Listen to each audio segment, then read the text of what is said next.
Hello and welcome, everyone. Please note that this call is being recorded.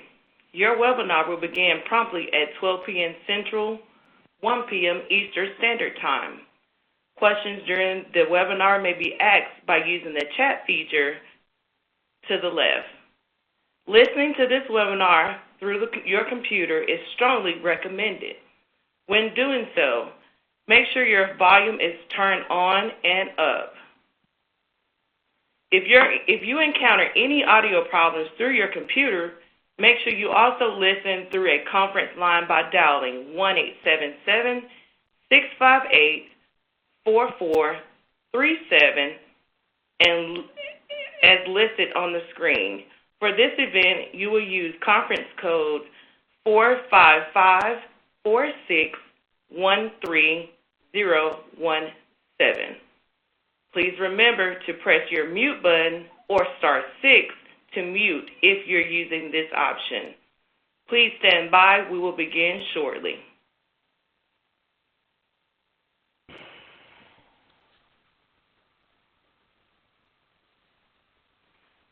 Welcome to today's webinar titled Rural Challenges, Operating Hapa Housing Programs in Rural Communities. For technical assistance, you may post a message in the chat box or send an email to valencia@collaborativesolutions.net. Today's program is scheduled for 90 minutes and includes a question and answer segment. To interact with the presenters, you may submit a question at the time by using the chat feature located on the lower left side of your screen. You should also use the links area where you will find resources related to today's webinar. If you would like to download a copy of today's presentation, click on the link number 1 and select Open in the bottom left-hand corner of your screen under the links box. And now it is my pleasure to introduce to you today's speakers, Mandi Ellison and Crystal Pope from Collaborative Solutions. Thank you, Valencia. Good afternoon, everyone. My name is Crystal Pope, and I work with Collaborative Solutions, one of HUD's TA providers. I'm joined today by Mandi Ellison, who is a Senior Program Associate at Collaborative Solutions. She plays a leadership role in carrying out our organization's Rural Supportive Housing Institute. Also on the line are Kate Bradell and Christine Campbell, who will help field questions and add their comments. We want to welcome you to our 5th webinar in the HOPWA Modernization webinar series. The webinar today will focus on the challenges faced by grantees and providers when delivering housing programs in rural communities, and it's intended to provide some ideas and some methods, hopefully some discussion for improving your successes in those areas. This webinar is for all HOPWA grantees and project sponsors whose funding will be impacted by HOPWA modernization, whether gaining or losing funds. It should be of particular interest to organizations that currently deliver HOPWA housing and services in rural areas, but we will also address the responsibility of grantees to serve their entire coverage area, and in order to assure that HIV-positive households living in those rural counties are included in outreach and service delivery to the greatest extent possible. This is a list of the remaining webinars in our series, and we just want you to note that some of the dates have been adjusted since this was first announced, and further announcements about this will go out very shortly. This is our agenda for today. While we know that webinars don't really lend themselves to as much interaction as we would like to have, we're going to ask you to participate as much as possible. So take a look at the chat box, which Valencia mentioned, located on the lower left-hand side of your screen. We'd like you to get ready to use this feature so we can hear from you and also answer any questions you have. So let's give that a quick try, and everyone type in hi or a brief message, and let's see if we can make that work. Let us know you're out there.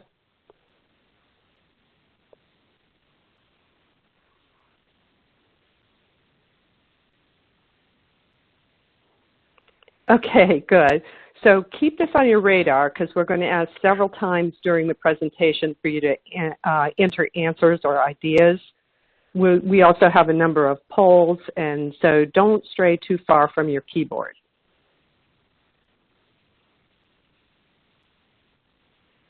Let's start with a review of the values that HUD's Office of HIV/AIDS Housing has established for Hapa modernization, which we've reviewed at the beginning of most of these webinars. And those include that no person should become homeless as a result of Hapa modernization, that all funds should be used to meet the needs of eligible households with no funds being recaptured, and that grantees should ensure that their project designs meet the changing needs of the modern HIV epidemic with the goal of positive health outcomes and so forth. This is looked at as a real opportunity to revisit your program design going forward. These are our learning objectives for the day. We'd like you to take away some ideas about how to improve the success of rural housing delivery through better marketing, through landlord engagement, and eviction prevention.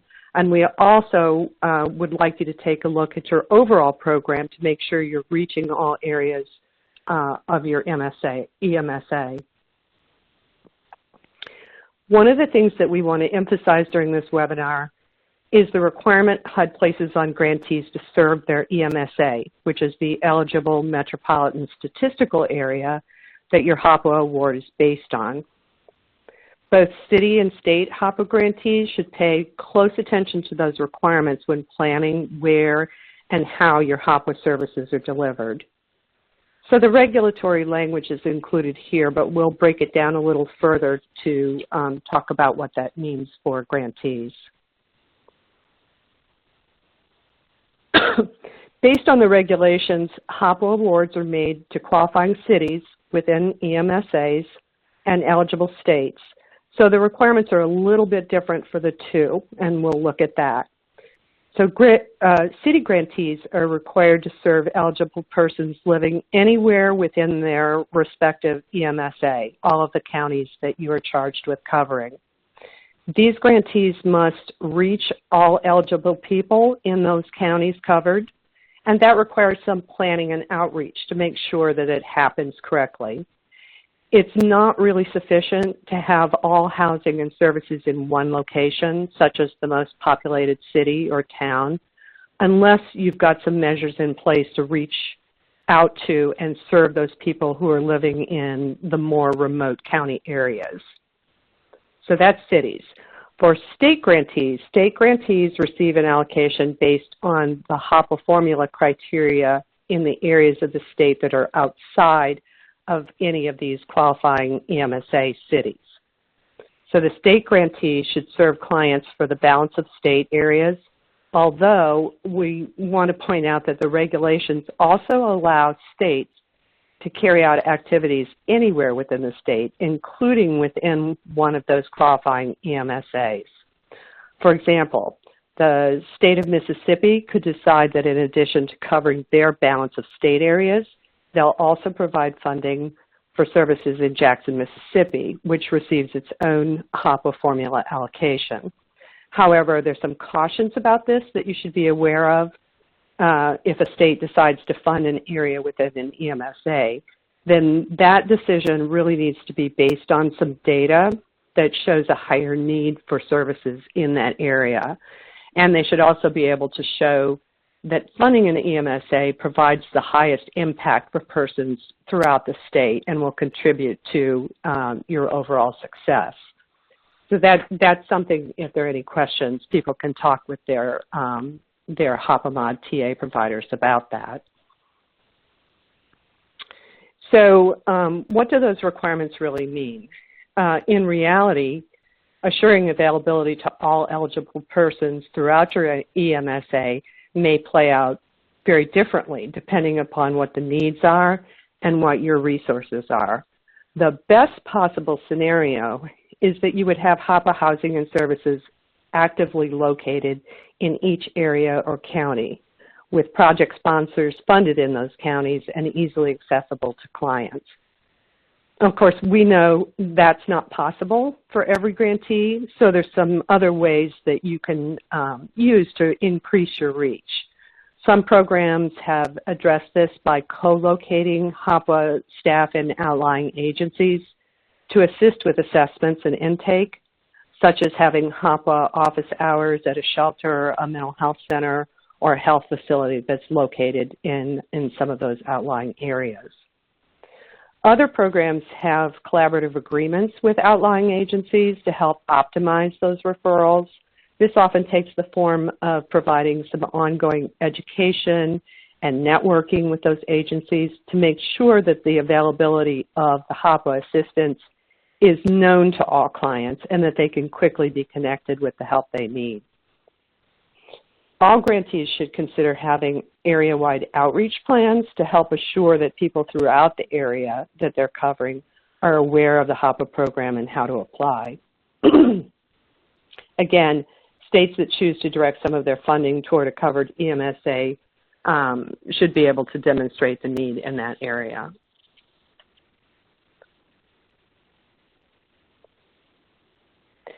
So getting to more to what we're trying to talk about today in program operations, we just want to point out, as you all know, that not all areas that are considered rural look the same. They can be very different based on geography, how close they are to urban areas, how many small towns there are, where they even are in relation to highway systems, and lots of other considerations like that. However, all of these areas face some of the same basic challenges. So we want to start with a couple of polls that will tell us a little bit about where you are working and what your areas look like. So the first one, if you would respond to this, how many counties do you serve with your HOPWA program?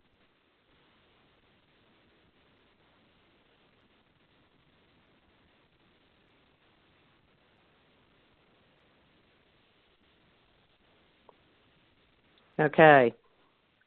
As this is coming in, it's looking like a very high percentage are serving 7 or more counties.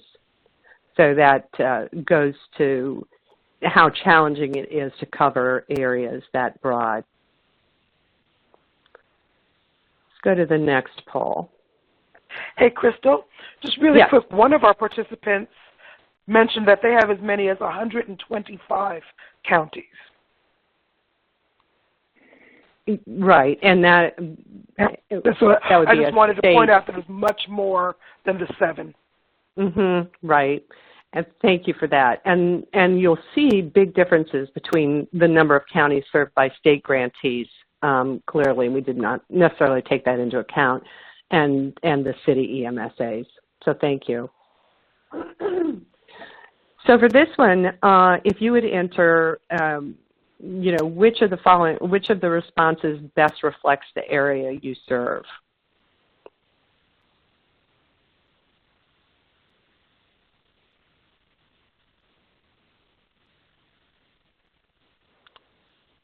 Okay, and this looks like the vast majority are include larger cities plus surrounding rural communities.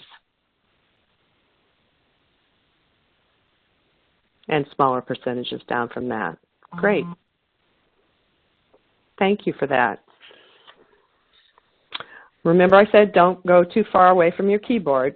So would you all please go to the chat box on the left-hand side and briefly tell us 1 or 2 of the most significant barriers or challenges you face in delivering HOPWA housing and services in rural communities.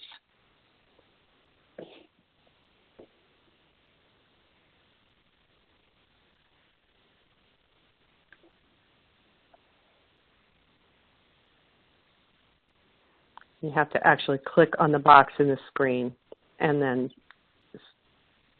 send. So, Crystal, we are seeing things like limited funding. We serve one large, I think that was the answer to one of the questions, but transportation, not enough funds, lack of public transportation, lack of available housing stock, small housing stock, lack of landlords and transportation, low FMRs, and lack of rental property. Great, okay. And this was our initial list to compare to that, so I think that people who've responded have hit on just about everything that we have listed here, plus some, wouldn't you say, Christine? Yeah, a few more regarding finding the landlords that would want to rent to HOPWA clients, access to those communities, rental availability, lack of quality housing. Even in a large community, but there is limited funding and lack of affordable housing, stigma and transportation. The application process for HOPWA is closed. Stable sources of income. That's what we're seeing so far. Okay, great. And we will capture all of that and follow up with this as well, because it really helps us to hear some of those additional issues that people bring up.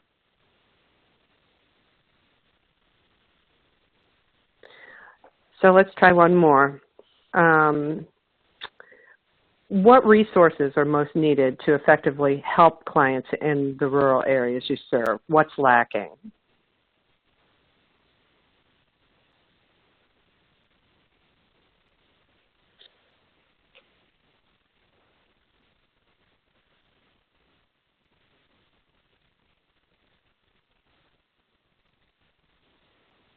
I know this has to be a long list, so people should be able to answer something. So far, I'm seeing transportation and funding. Funding for TBRA and transitional housing. Lots of lack of transportation is coming up. Counseling and primary care. Not enough homes to rent. Oh my, funding. This person says they have only 5 vouchers to spread over 4 counties. People's ability to pay, well, agencies' ability to pay for birth certificates for clients. One community says they need more HIV providers.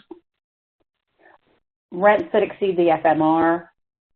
More landlords. One that says communication with rural areas. Here's one that says that the state HOPWA program office needs more expertise. Emergency shelters, a lot about housing stock, knowing what agencies are available to assist, security deposit help, housing case management funding is limited, and then generally more resources and services, including medical. Again, more shelters. Great. That touches on everything on our initial list, plus many, many more. So thank you all for putting in that information. And thankfully, a number of those main points are things that we're going to touch on today. So what I'd like to do now is turn over this presentation to, to Mandi Ellison. I'd like to introduce her as well, and she can tell you a little bit more about herself. She is a senior associate in our affordable and rural housing program and has many, many years of direct experience in creating and operating rural housing programs. As a TA provider, she conducts many workshops on these topics, usually that are a day to 2 days long with lots of activities. So we are really glad that she has agreed to be part of this and try to condense all of her information into our very short 1.5-hour webinar. So over to you, Mandi. Thank you, Crystal. Like Crystal said, my name is Mandi Ellison, and I have been providing rural housing services for about 20 years now. Most of my experience has been in Alabama and Georgia, covering all of the most rural areas. So when I was seeing everything that you guys were putting in the chat box, all of that was very familiar, and it's all been things that I have had to manage throughout my career. So today I would like for us to talk about enhancing rural operations. We're first going to cover marketing your program, excuse me, landlord engagement, case manager landlord-tenant relationships. We'll touch on eviction prevention and give some program examples and best practices. We'd also like to leave some time at the end for Q&A. So first, let's go ahead and start talking about marketing your program. One of the things that's really important, and obviously this is important in rural areas as well as urban areas, but it can be a little more tricky when you're talking about rural landlords, is that we need to really focus on understanding that for these landlords, rental housing is a business. Sometimes it is their only business. They are looking to reduce risk. They want to maximize return on an investment. And a lot of times they are small landlords, and they have the largest supply of affordable housing in the country. 4 things that landlords want are basically the same things that we all want in a neighbor. We want a good neighbor, someone who takes care of property, long-term renters, and primarily rent paid on time. If rent is paid, there are a lot of things that can go to the wayside as long as that rent is paid on time. It's really important to think about marketing your program, because what you're doing is you're selling your program, not just your agency, but your program specifically. And you have to convince property owners that your product will meet their needs and address their concerns. And what your product is oftentimes is the service that you as a case manager are providing. Marketing your program is one of the best tools to use in developing a pool of landlords and management companies who are willing to rent directly to your clients. What we also have to remember a lot of times, and especially in these rural communities, is that it's about relationships. You are not just marketing your program. Oftentimes you are marketing yourself as a resource for them. When we think about who we're marketing to in rural communities, oftentimes, like we said, that first topic, that first bullet point is mom and pop landlords, property management organizations, and then other service providers. And all of those different property providers or rental providers are very different in how you want to reach out and how you want to approach outreach and engaging them so that they will work with you. Some of the ways that you market your program, excuse me, is through flyers, ads in local newspapers, social media, hosting landlord events, cold calling, direct mail, and attending health fairs or community fairs. I found myself when I was doing this work doing a lot of cold calling, not so much direct mail. I've had some interesting experiences with social media, and I am now 4 years out of being a direct service provider and still getting phone calls about people needing assistance. So you have to be careful about how you operate with social media, but it can be a huge asset. Also, cold calling can also be, instead of just calling people, but also showing up and remembering that you as a person are the face of the program that you are trying to market.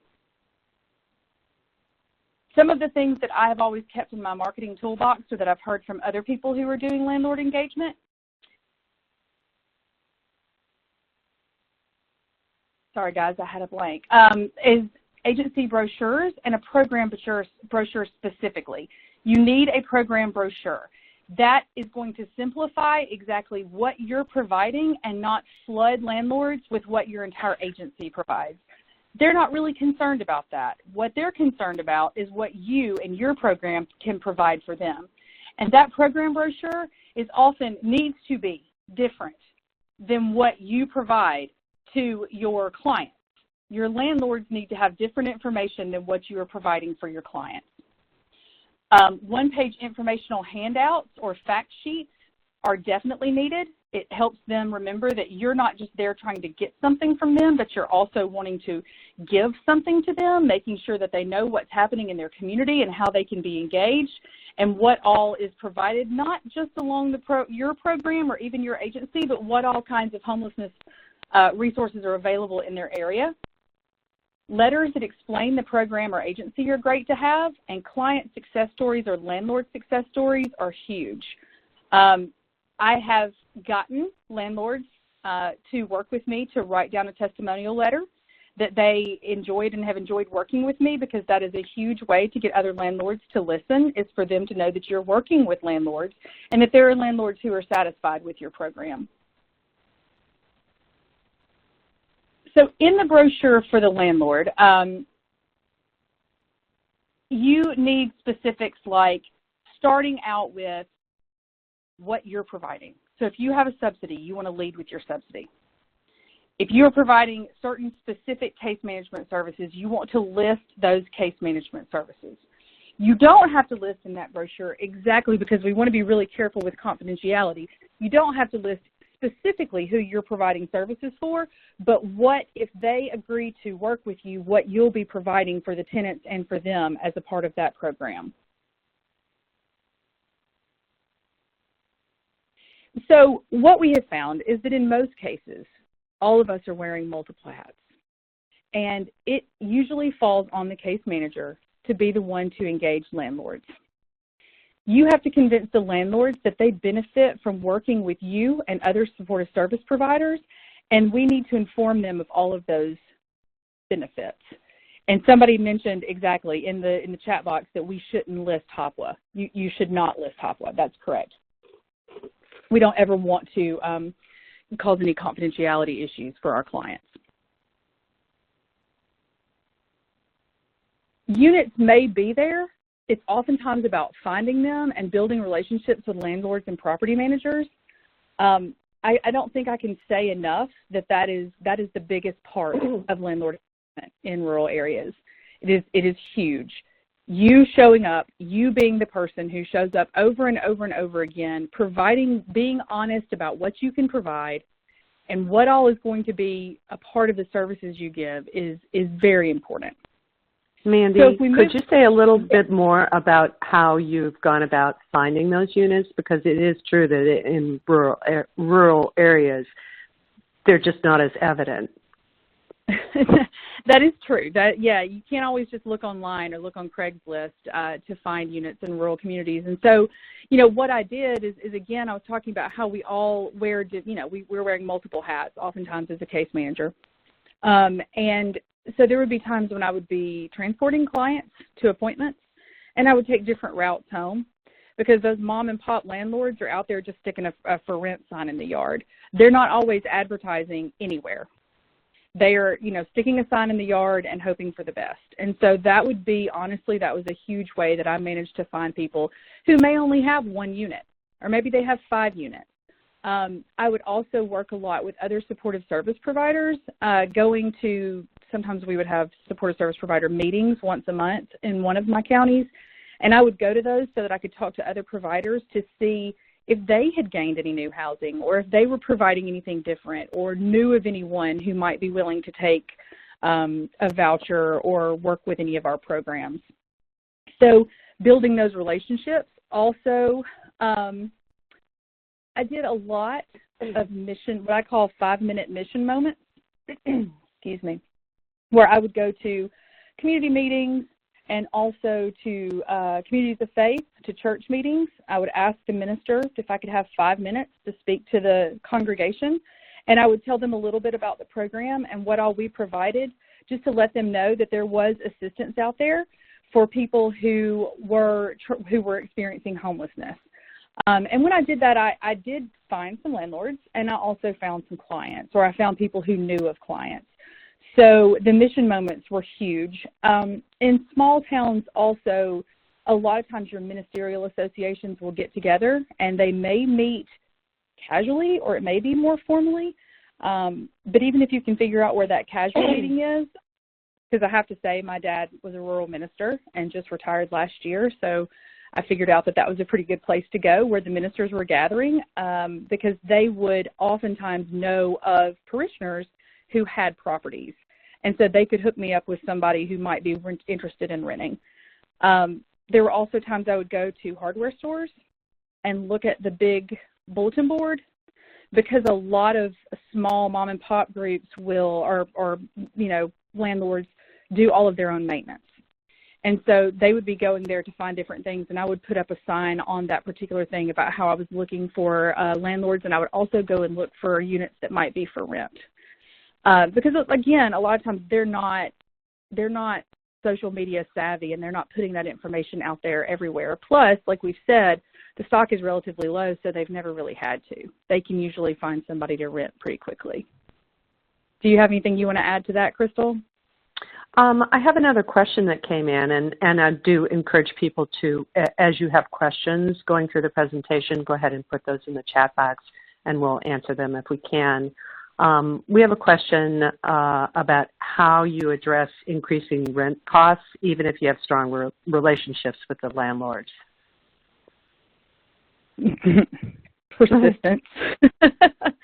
You know, what I did and what I have done a lot of times is just continue to explain over and over again what fair market rent is. And, you know, if I have consistently provided what I said I would provide, which was, you know, long-term clients or clients who are receiving support, rent that was paid, they are more willing and likely to keep me in a unit instead of having to turn that unit over if everything has been going smoothly. So oftentimes, I mean, it always is about the relationship and maintaining that relationship.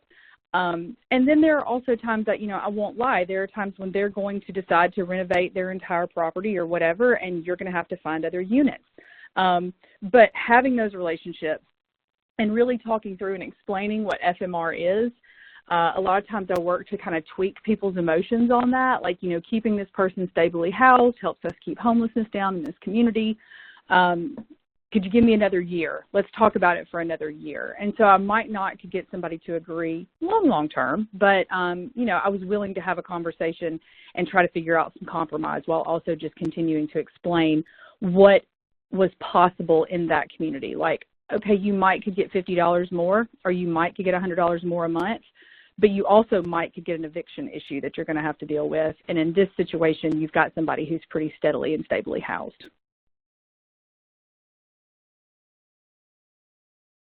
I'm seeing a question. Let's see, 2019 FMRs have gone down from 2018 in many rural areas. Meanwhile, rents have been going up. It's true. That is true. And I had one particular landlord in rural Alabama who had 10 units, and he was a veteran, and he decided to renovate everything. And when he renovated it all and he upped the rent, he couldn't find anybody to rent the properties. This did happen to be a pretty impoverished area, but he and I were able to work together because the particular program I was working with at that time was to provide some housing for veterans. We were able to work together to talk about what the FMR was in that area and what he was willing to accept that would cover his cost. Does anybody else have any questions around that right now?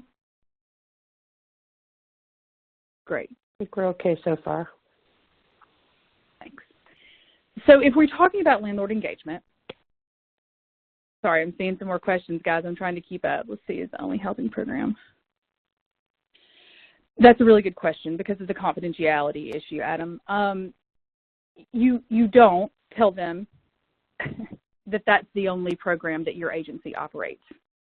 You just explain to them that your agency can provide housing assistance for people with certain disabilities or for veterans, or you even just leave that out. You can just say, we provide housing for assistance for people who qualify for the program. Just because you're an HIV housing provider or a service provider doesn't necessarily mean that that's the only housing you could be operating. It's sometimes about the spin. And as long as you can just reframe how you explain to them what that program is, as long as the rent checks don't ever say HOPWA or, you know, HIV clinic. So the question I also see is because both HOPWA and TBRA services are so similar to Section 8 and or HUD-VASH, how do you get landlords to understand that there is a difference? That's a really good question. Oftentimes I don't really have to.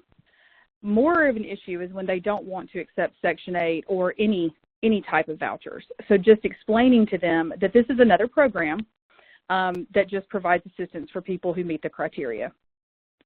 And they don't really have to know except around the habitability things. Like I would explain the difference between housing inspection for Section 8 and housing inspection for HOPWA and for other programs when I was talking with them, and explain, because they would at first just be like, I'm not doing Section 8, I don't want to go through all of that. So I would re-explain what our habitability standards were and how we went through the process of finding housing and explain the difference that way. I was also really clear up front and over and over and over again about what services we were providing and what financial resources we were providing. So when you're working with landlords, proactive outreach is the way to go. You cannot successfully show up and get a landlord if you walk in with a client. If you walk in an emergent situation, then you are asking something immediate of them, and you're not having an opportunity to establish a relationship. So I would always, and I highly recommend, always calling on the front end, constantly be looking, doing those drive-bys, calling other service providers, whatever it takes, but reaching out specifically to the landlords before you're showing up with an ask.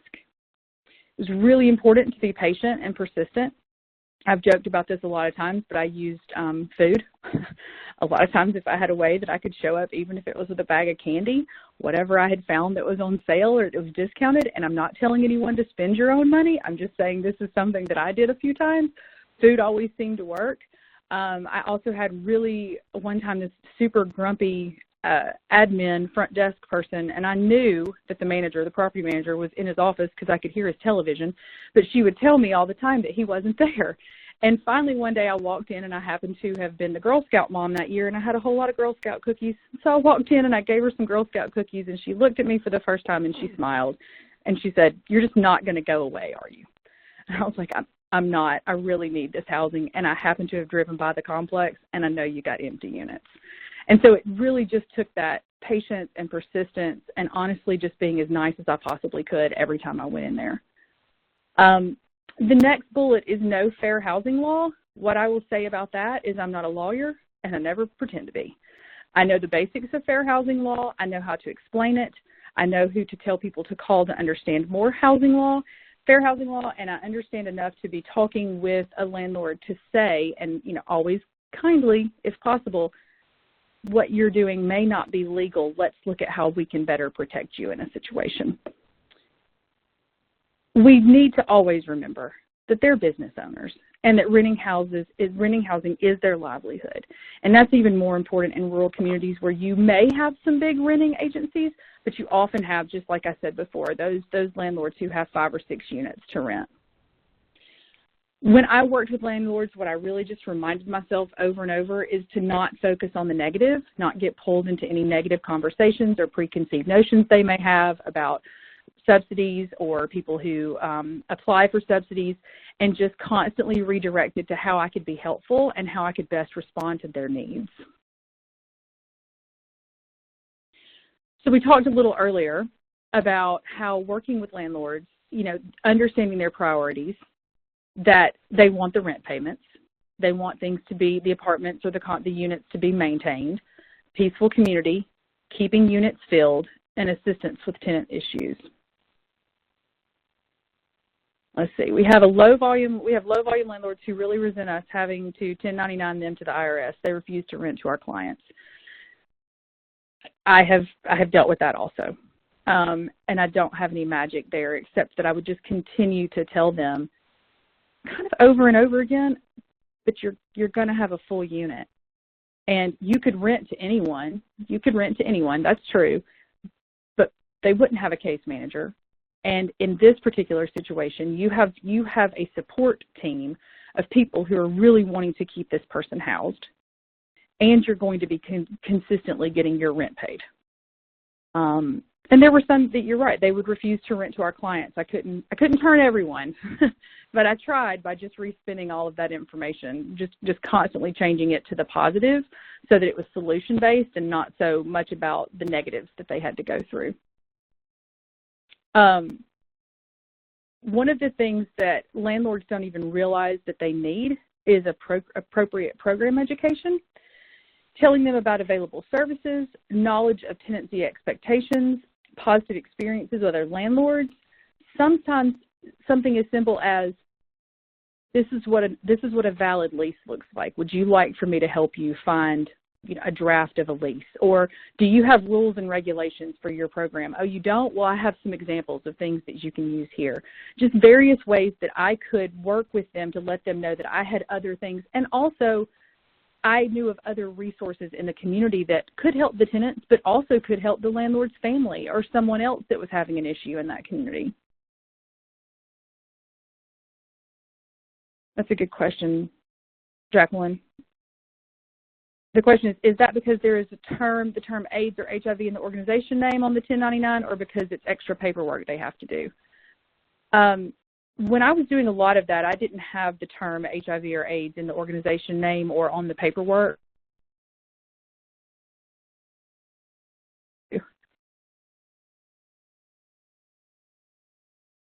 Does anybody else have an answer around that? What their experience has been around the paperwork or the name issues?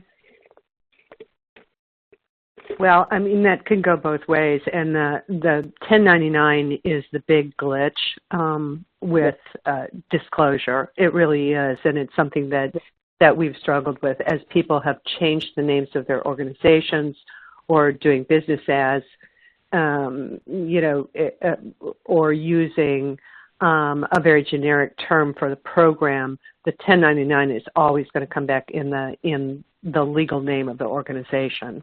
So it's just something to keep in mind. Thank you, Crystal. So the most key elements to developing creative landlord partnerships are honesty and integrity. Don't ever promise more than you can give. Be clear over and over and over again about what your role is and, honestly, what their role is as a landlord. Because I have had landlords try to get all up in business that wasn't their business to get into. So I would just have to honestly say, this is what we're asking and expecting of you. This is what's appropriate in this situation. This is what I can provide. And I was truthful. I also really highly recommend that you always follow through with what you say you will provide or what you will do. If someone calls you, you always call back. Even if you don't always know the answer, you're still accountable to that landlord. And sometimes your response may just be, I don't know the answer to your question right now, but if you give me a day or two, I can find out and I'll get back in touch with you. And it's very important to keep them informed of any changes on the front end. If you know that the changes are coming, if you see how it's going to be happening, talking to them over and over about how FMR could change or different issues that there might be in that community, keeping them informed of that is part of what really helps these partnerships with landlords work. So this is a list of what providers bring. Providers bring pre-existing relationships with the tenant, knowledge of the tenant's wants and needs, translation skills, ongoing ties with the tenant, and motivation to help the tenant stay housed. I think one of the most important things on this list is a pre-existing relationship with the tenant. There are definitely some things that need to be done on the front end as much as you can with the client before you engage with those landlords around that specific client. It's also really important to have that pre-existing relationship with the landlord, like I said earlier. Translation skills are probably the biggest, actually. If we look at what's really important, having you being as a provider the person that can help with that conversation in the middle and making sure that everyone is understanding one another is huge, because I found many times that was really the problem, is that they didn't seem to be able to speak the same language at each other, and everyone was getting frustrated. So when there was a case manager who could be there and help translate what was happening, what was going on, it usually ended up helping smooth things out. Ongoing ties with the tenant, that is one of the things that you're constantly telling your landlord that you're going to bring. There's going to be someone doing house visits. There's going to be someone having communication, calling, whatever, having a relationship with this tenant to help things stay positive. And obviously what the landlords bring are a home, an eye on the situation, and a partner in the effort to help a tenant stay stably housed. After I would talk about all of the things that our program could provide for landlords, I would also talk about what they were doing to help provide in their community by being a part of a program like this. And a lot of times in rural communities, homelessness can look different. And so there were plenty of times that I've been told, well, we don't have homelessness here. And so I had stories, and I was able to talk about how we do have homelessness here. It may look a little differently, but let me tell you a story about what that does look like. And I was able to get in on a more community-oriented level for them so that they felt important. Yes, they're bringing a home, but it would also be an opportunity for them to start to feel important in their community and what they were doing around the issues that we were dealing with. And I can honestly tell you, I have never had a landlord who did not have an eye on the situation somehow or another, whether it was through a neighbor, whether it was through another tenant doing, talking, whether it was through their maintenance provider, whatever. Many of my landlords, especially the mom and pop, knew what was going on, and I got a call from them before I could even have a chance to have a conversation with a client. They were the ones who let me know, okay, something's going on, I need you to come out here. And that was really good because oftentimes that, obviously they need to be really careful about what kind of relationships they have with tenants, but it would give me the opportunity to get in with the tenants and have the case managers get in and talk to the tenants before things went really bad.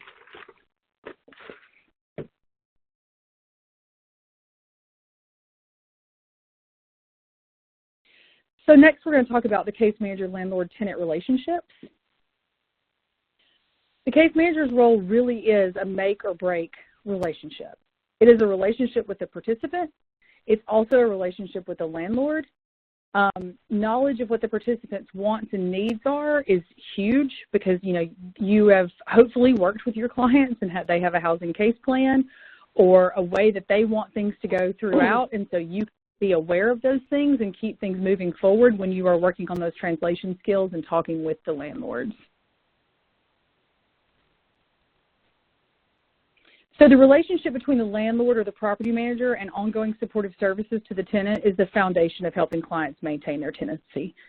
The roles do need to be clear and consistent. Information and communication are key, but what's also key is relationship. It is that being in, that talking to the landlord over and over again, making sure that everybody understands repeatedly what the program can and can't provide, and just being likable and being the person that the landlord can call when they have an issue takes you a long way with your landlords.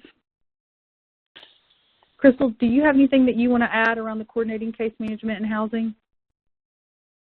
No, but I was just thinking of your freezer story.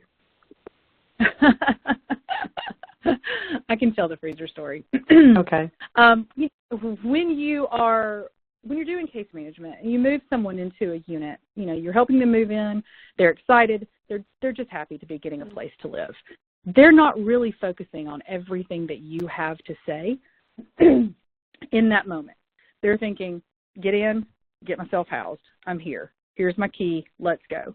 One of the greatest things that was ever told to me was making sure that your clients have a big Ziploc bag that they can keep all of their important documents, including their lease, in this big Ziploc bag, and they can put it in the freezer. Because if they keep that in the freezer, that's the last place to burn if something happens in the house. And it's a place that you can always go back to when you go to do those home visits. You can always say, why don't you go get your important stuff out of the freezer and let's look over your lease again and make sure that we understand. Because when you were providing that case management, going over that lease is not something that just should happen in that one first visit. That's something that needs to be over and over and over again, making sure that everyone continues to understand who's responsible for what. And so I just thought that was a really neat key that was given to me a long time in the past about how to keep up with stuff, was to get it all into that Ziploc bag and keep it in the freezer. So when we're talking about building a landlord relationship, you need to practice. You need to have an elevator pitch. That's what we call it. You're just going to have your little call. So if you're going to call them or you're going to walk in, you want to have what you're going to say to those landlords already kind of built out in your head. And honestly, the way that I worked on that was to say it. And I'm pretty much an extrovert, so I can talk to most people. But what worked for me too, so that I knew that I could keep it down to a minimum, was practicing out loud.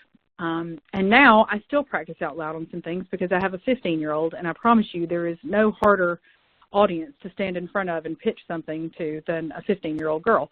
But this is really important for you to think about what you're doing, you know, how you're going to say it to them and how you're going to say it succinctly so you can get in there and get an opportunity to be able to go and meet them.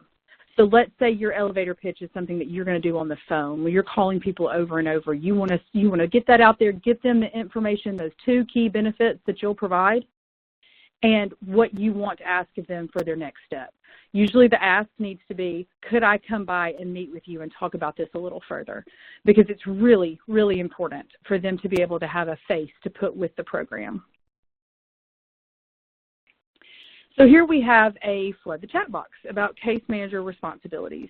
Excuse me. Let's look over these really quickly, and if you guys could just flood the chat box with what you think your answers are, that would be great, what you think the responsibilities are. So first question, what are your responsibilities to the client? Let's go ahead and answer that one first. What do you guys think of as responsibilities to your clients?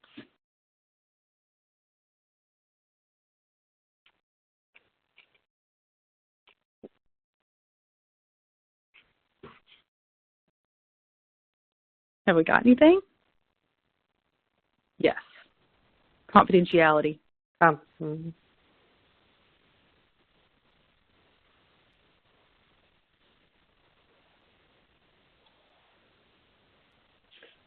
We know you're out there.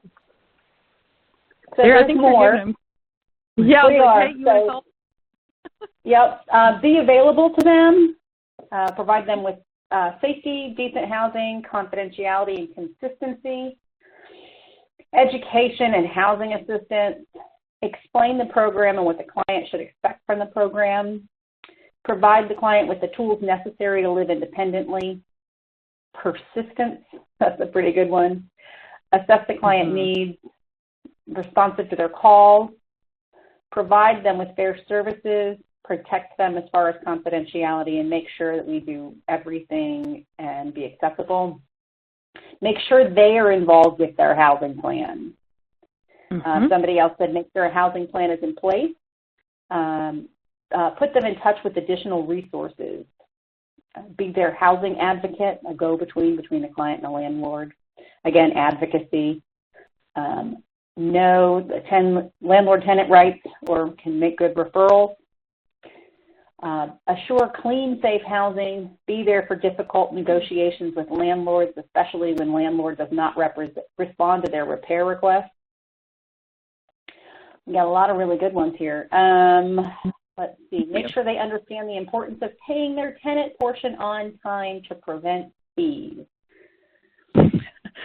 Yes, that is something we say over and over and over again, or we should be. Thanks, Kate. I appreciate you calling those out. Sure. Let's go ahead and move on to what are your responsibilities as a case manager? What do you think your responsibilities are to the landlords?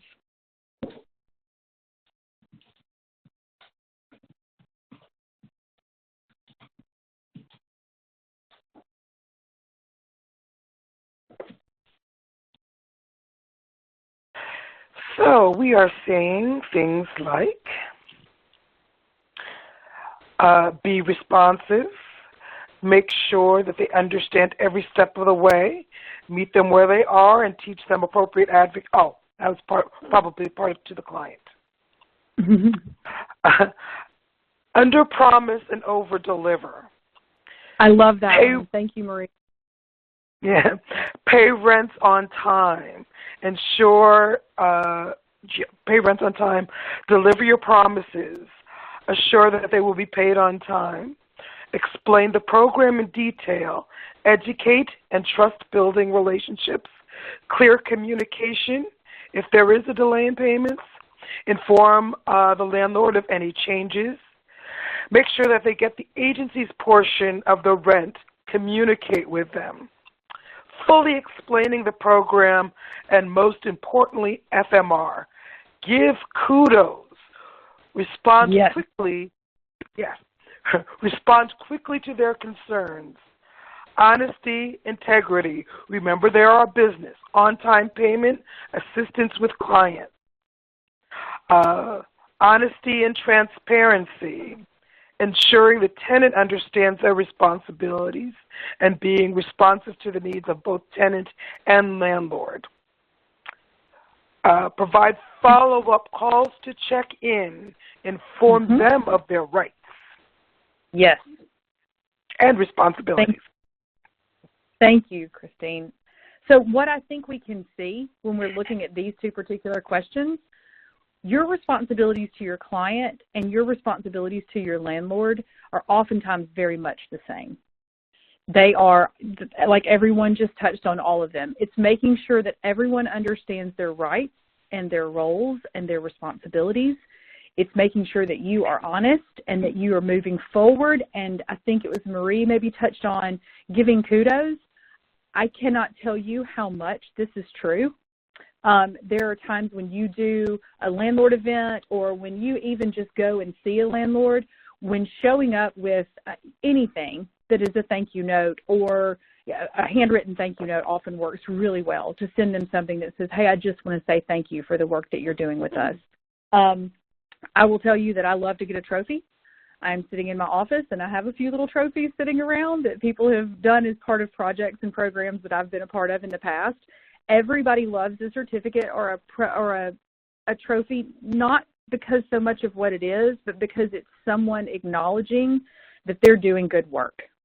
So giving kudos is a huge one, both for your landlords and your clients. Your clients also need to hear the positives of the way that they are interacting and being a part of their case plan and letting them know that you see what they're doing well and how hard that they may be trying in that situation. Does anybody have anything? There were quite a few comments about honesty and follow through, and I think that really resonates in a lot of ways. In one of the recent trainings that we did, Mandi, there was a young man who was running a rental assistance program in a rural community who ran into problems with landlords because the person who had come before him had promised many things that they had not followed through with, and that made them very reluctant to engage with him. Now, he was very persistent and was able to work through that, but it was just a good illustration of why those things are so important. Thanks, Crystal. That brings up, what we all might run into is that maybe we haven't been working in this program forever. Maybe we're coming on as the new case manager or the person who works in landlord engagement, and you can't do anything about what happened before you. But you can say, and I have had to say, I hear you. I hear you got burned by this situation. I'm sorry that happened. Now let's talk about what I can do, and maybe you can give me a chance to change your mind a little bit and us have a conversation about this. And once I wasn't defensive, once there was that opportunity for communication and that persistence of like, I want to talk to you about this, I would like to repair whatever has happened in the past, people are more open than you might think to having a conversation with you about that. There is a possibility that you can change a landlord's mind, even if they feel like they've been quote unquote burned by some program or some situation in the past. So when you're thinking about your responsibilities to your organization or your program as a case manager, can you guys list some of those in the chat box for us?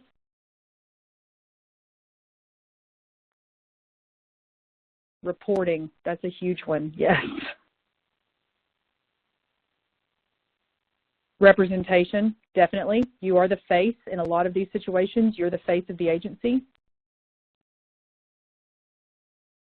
Fiscal responsibility. Definitely. Okay. That's right. Knowing how much time you are allowed to offer and sticking with that. Honesty goes across all of it. I think I like the document. If it isn't documented, it didn't happen. Program delivery. Continuing to educate ourselves about the program. That is key. Thank you. You're right. Making sure that we know what's going on and what the changes are in our own programs and what else and what we might be able to provide it's huge. Assuring eligible persons are receiving it. Yes.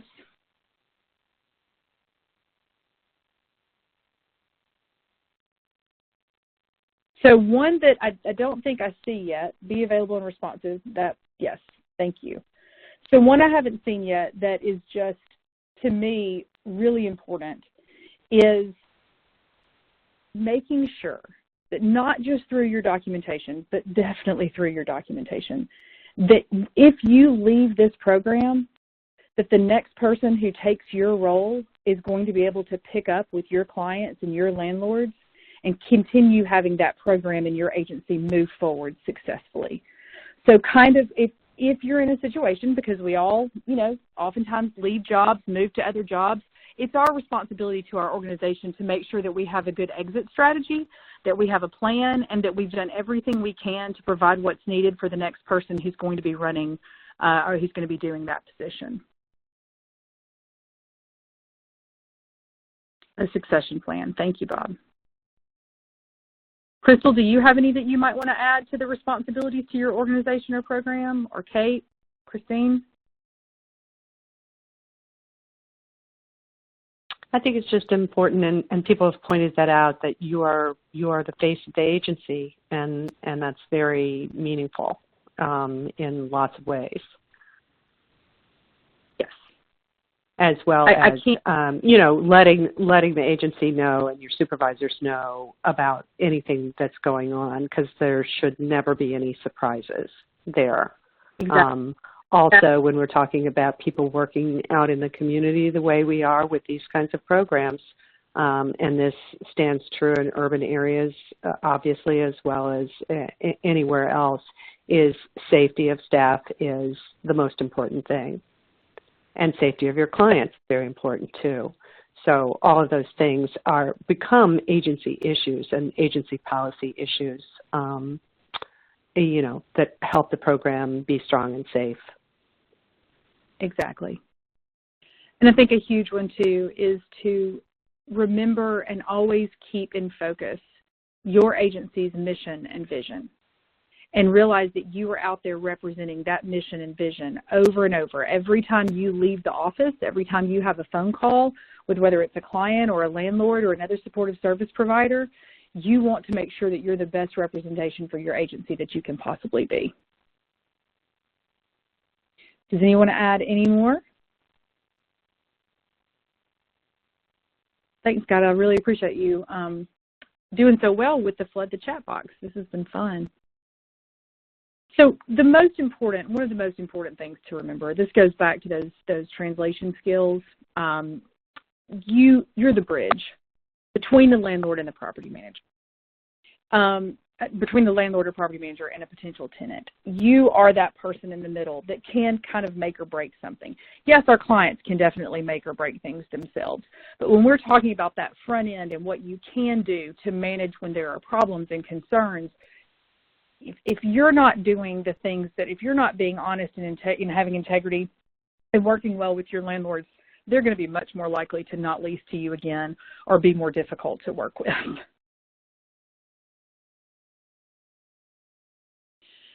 So let's talk a little bit about eviction prevention.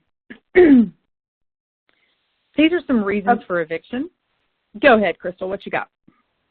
Well, I just want to start with, while what you're talking about is working to prevent eviction of clients by their landlords, we think this is also a good time for a reminder that HOPWA guidance tells us that termination should always be a last resort.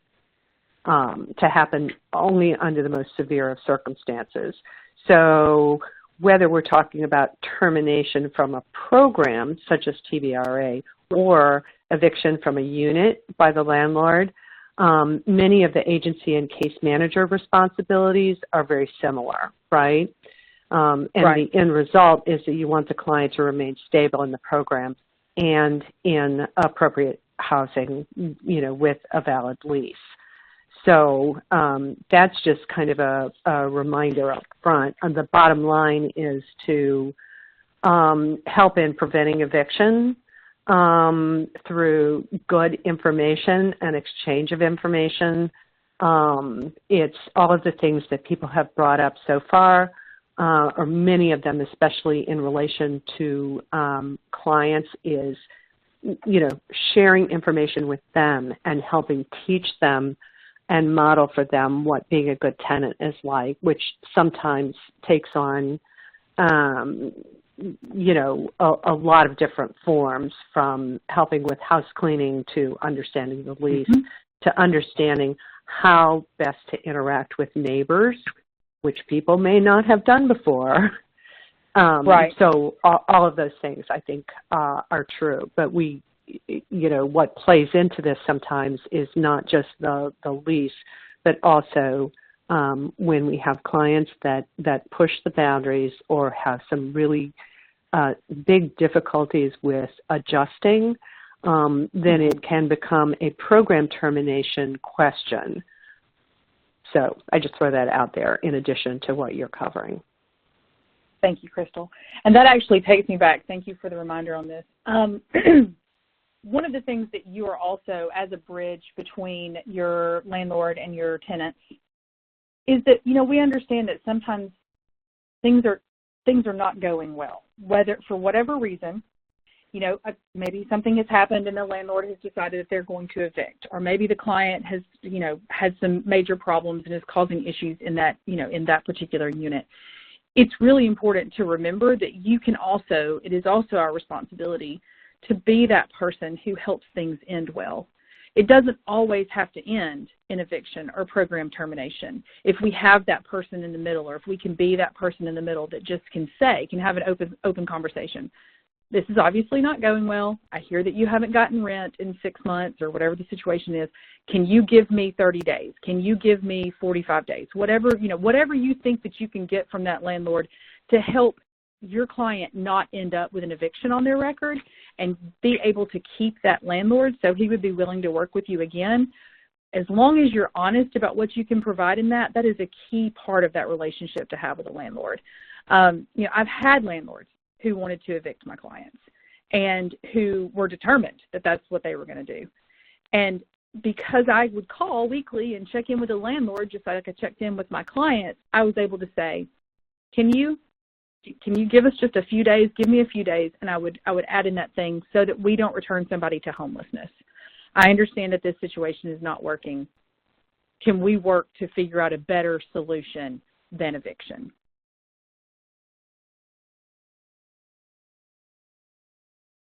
So these are some reasons for eviction when we're talking about when the end is possibly coming and we're trying to keep that from happening. Unpaid or late rent, criminal activity, unauthorized guests, neighbor disturbance, poor housekeeping, and other breaches in the lease. Can someone give me an example of another breach in the lease?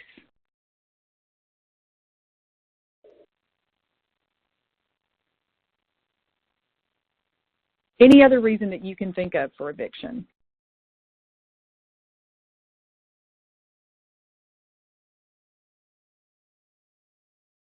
Pets. That's true.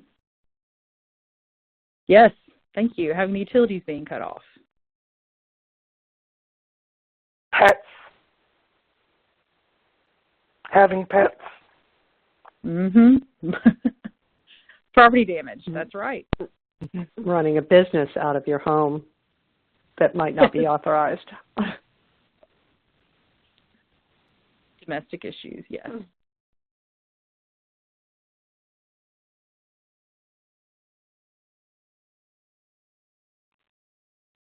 So not being able to keep up the property. Mm-hmm. There was one up here, Crystal, that I wanted, if I can get back to it. If someone is evicted, I think there was a question, if someone is evicted from a property, is that termination for eviction or for stopping the TBRA program? Crystal, do you have an answer to that?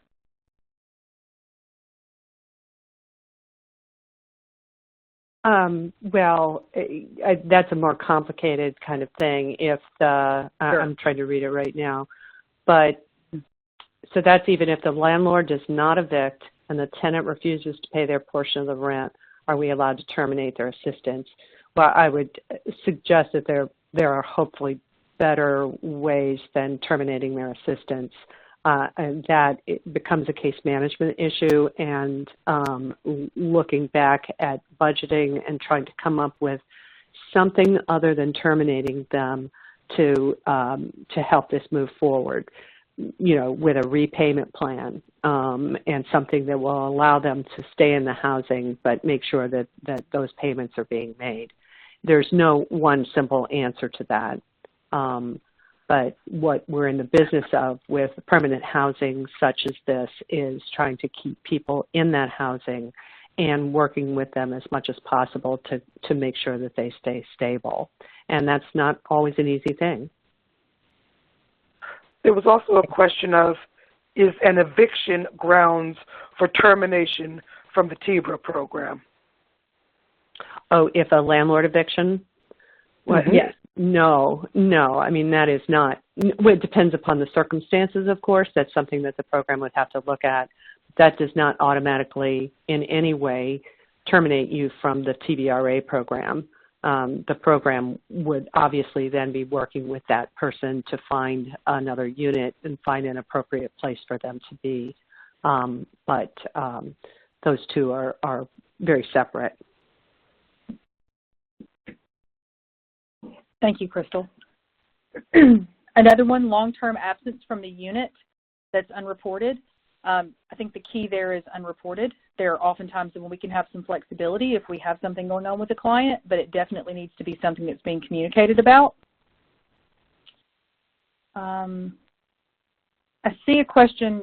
This person has received a transfer voucher in another city, but I fear that she will not lease up. Is it okay to terminate services if her household is no longer eligible for a 2-bedroom unit?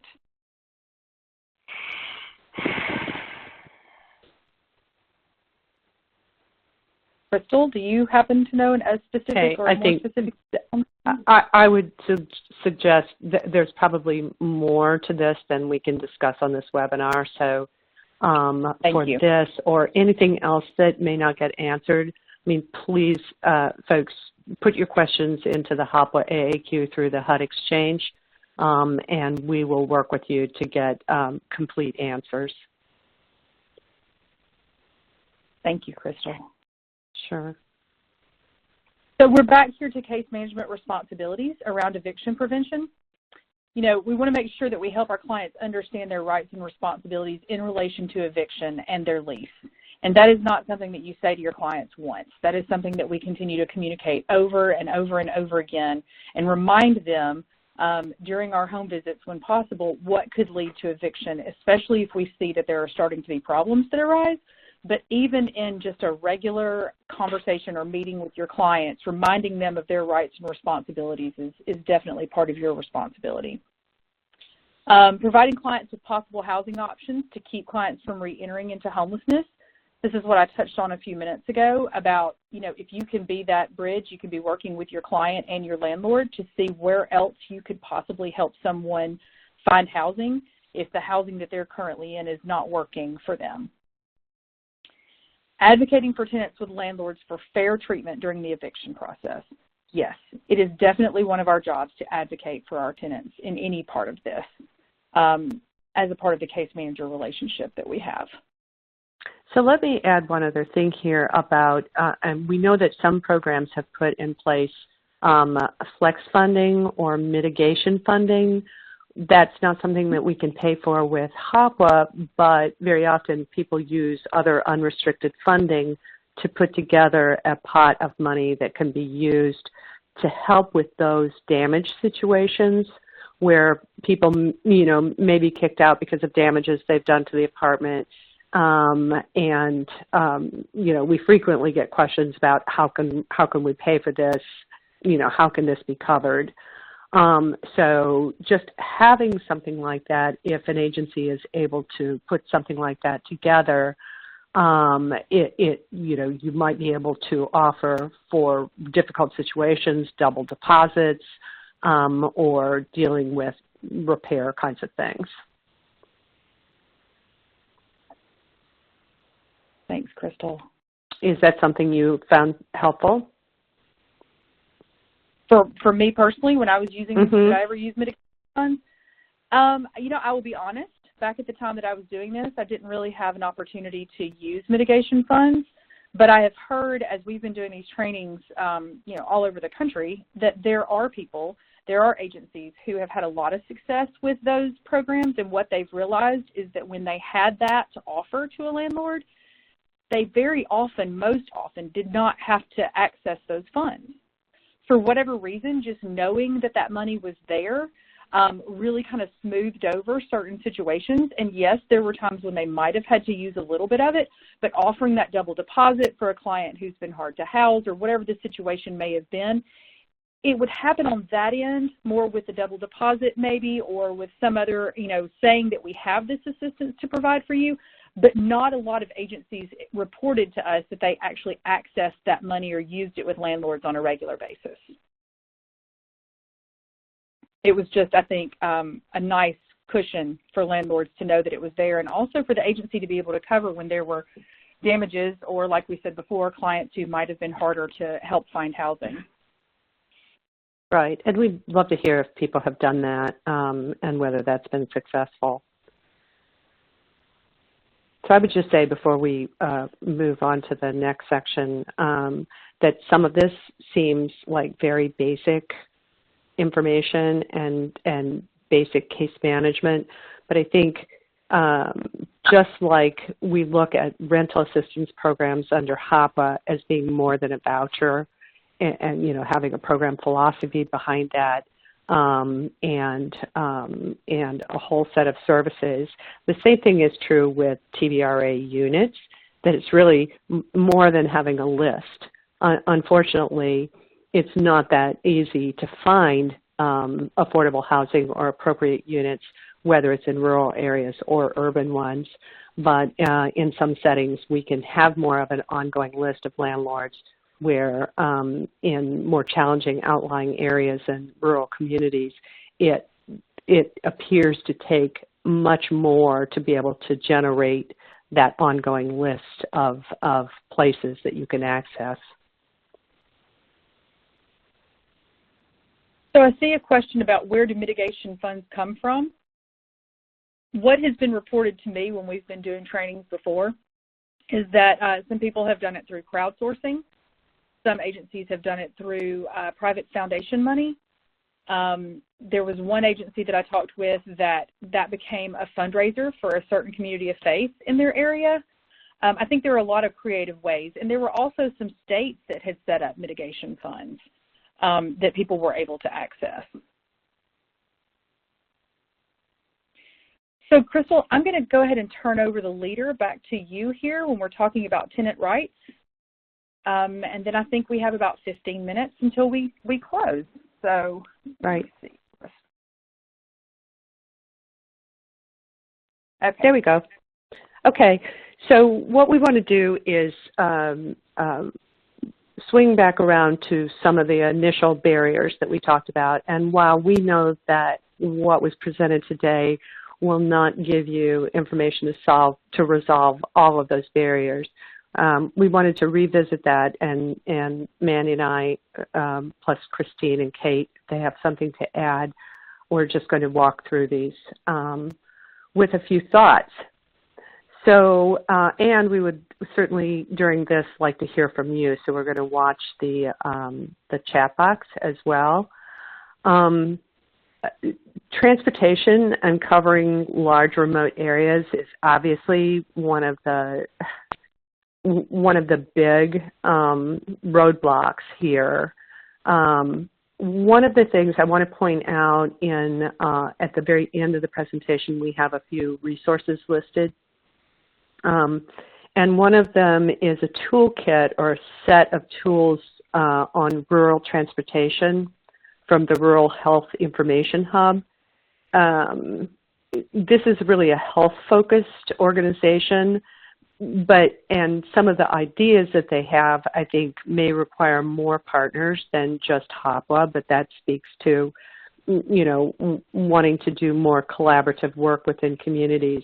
But there's lots of good information in there about ways to improve access to transportation, models for overcoming barriers. They use voucher models, volunteer models, ride sharing and other kinds of things like that. So I would just encourage people to take a look at that and see if it's something that resonates for you. And we'd also like to hear from you if you have had, some successes with certain kinds of transportation things. Mandi, did you have something to add about transportation or coverage areas?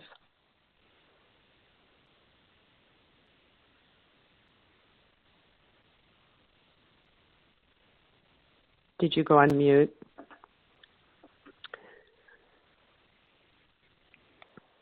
So I think in addition,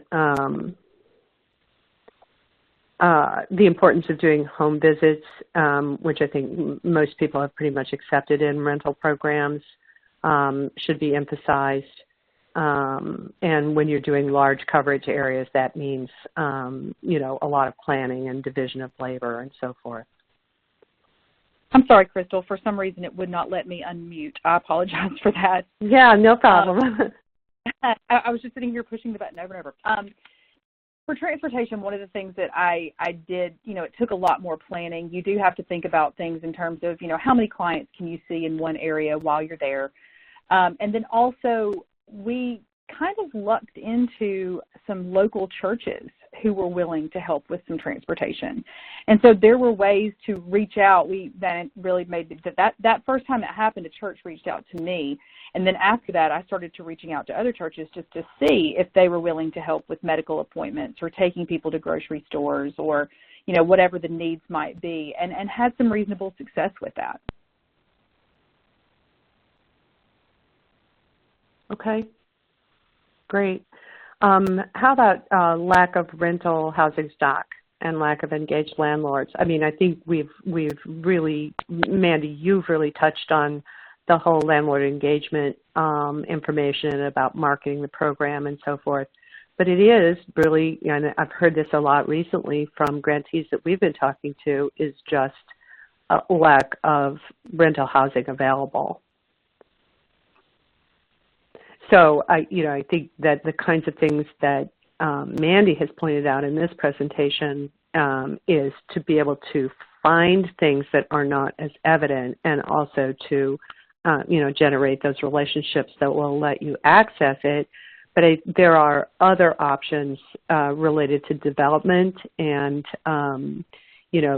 might mean connecting directly with or with other partners, with developers in the area. Also leveraging other housing by working with housing authorities, which are not always easy to develop partnerships with, but very important. Working together with home programs, other kinds of things like that.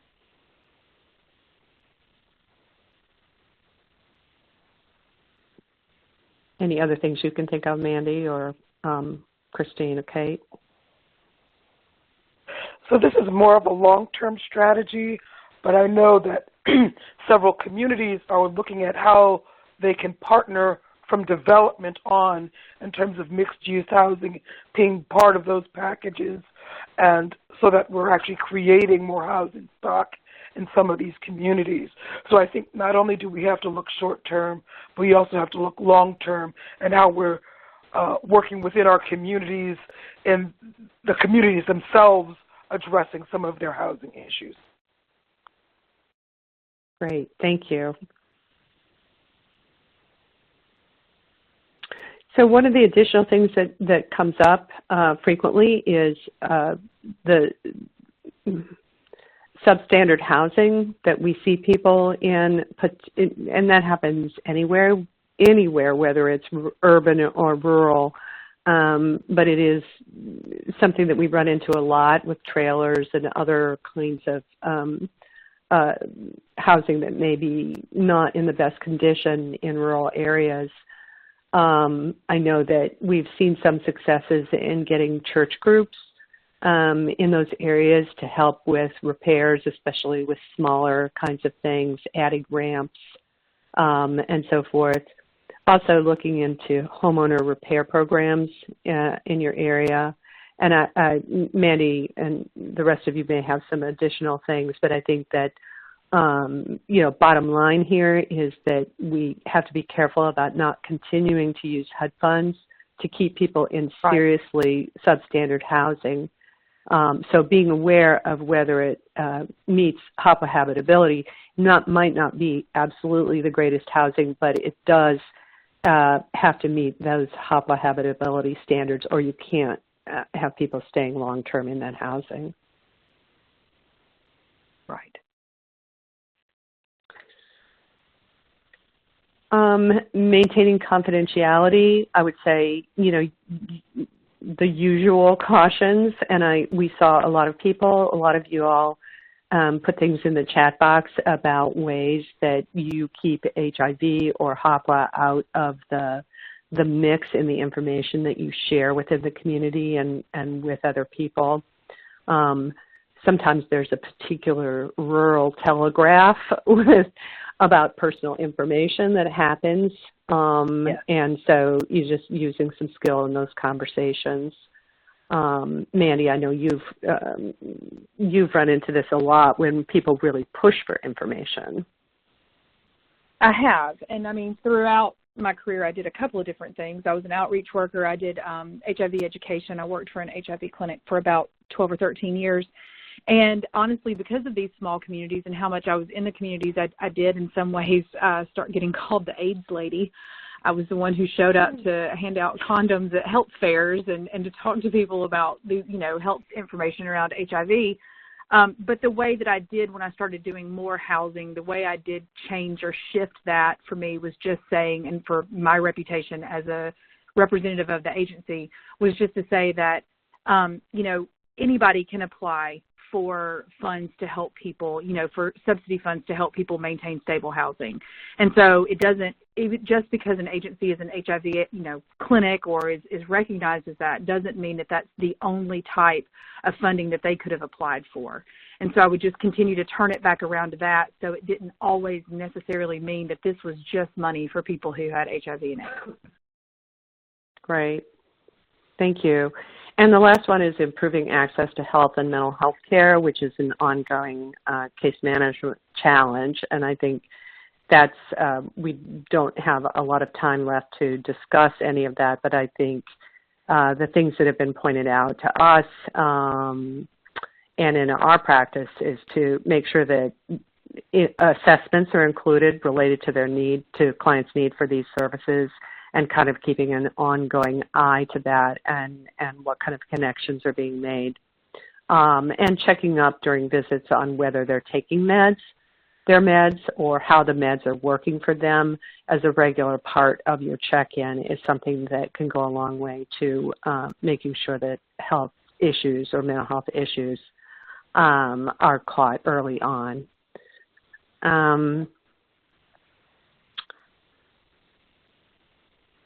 And I want to pretty much conclude here by providing some suggested program planning questions that we would like to suggest you take back and talk about within your communities as grantee, within your system, any of those things that relate to some of the issues that we covered today, particularly taking another look about, are we really covering all of our coverage area, our EMSA, and if not, how can we improve that?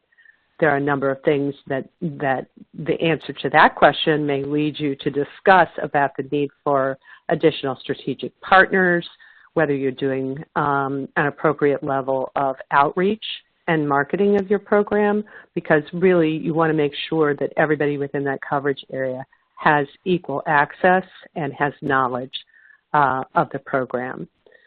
So all of these things I think could just be helpful for people to discuss back at your agencies. And we've had Q&A throughout. I think we're within just a minute of ending here. So if anyone has additional questions, you can go ahead and put them in. We will try to get those answered. But I'd like to also point out these resource pages. that contain a lot of information, excuse me, and tools that may be helpful to you as well, including the Rural Health Initiative transportation models. Be interested in seeing what people think of that. So with that, I want to thank everybody for taking this full hour and a half to join us to talk about rural challenges and share with us some of your thoughts and ideas. And we hope that this has been helpful. So thanks all. Thank you, everyone.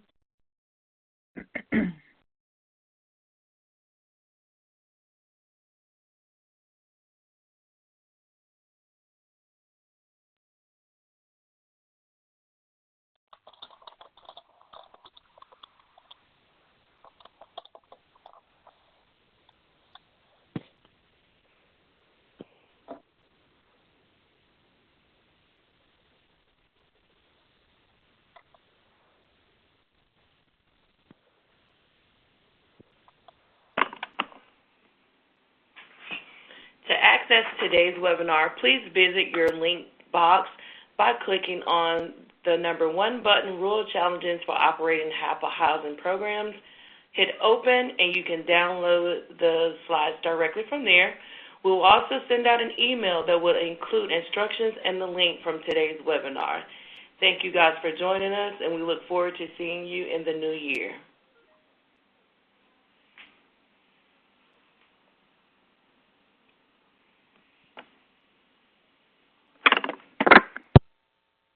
The leader has disconnected.